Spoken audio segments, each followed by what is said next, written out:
মৃত্যু যন্ত্রণা অকল্পনীয়, অবর্ণনীয়, কঠিন যন্ত্রণাদায়ক বিষয়।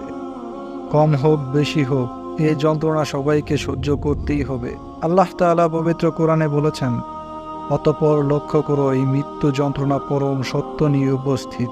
এ হচ্ছে সেই মহাসত্য যে মৃত্যু থেকে পালাচ্ছিলে। পরম সত্য উপস্থিত অর্থাৎ এই মৃত্যুর মধ্য দিয়েই তোমার পরকালীন জীবনের দ্বার উন্মুক্ত হবে, যাকে তোমরা অনেকেই অস্বীকার বা মিথ্যা বলে মনে করতে।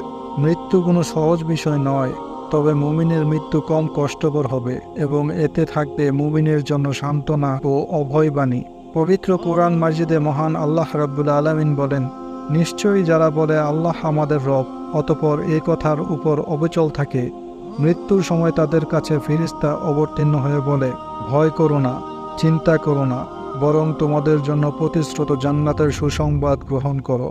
মৃত্যুর সময় নবী করিম সাল্লাল্লাহু আলাইহি সাল্লাম পানিতে বারবার হাত ভিজিয়ে নিজের পবিত্র মুখমণ্ডলে লাগাচ্ছিলেন আর বলছিলেন, আল্লাহ ব্যতীত কোনো ইলাহ নেই, নিশ্চয়ই মৃত্যুতে রয়েছে বড়ই কষ্ট। মৃত্যুকালে মুমিনগণ ফেরেশতার কাছ থেকে সালাম পায়।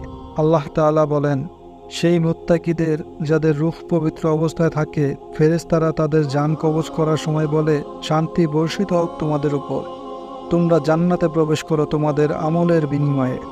নাস্তিক, মুরতাদ, মুনাফিক, কাফের এবং মহান আল্লাহর বিধান লঙ্ঘনকারীদের মৃত্যুকালীন অবস্থা হবে উল্লেখিত বর্ণনা থেকে সম্পূর্ণ ভিন্নতর।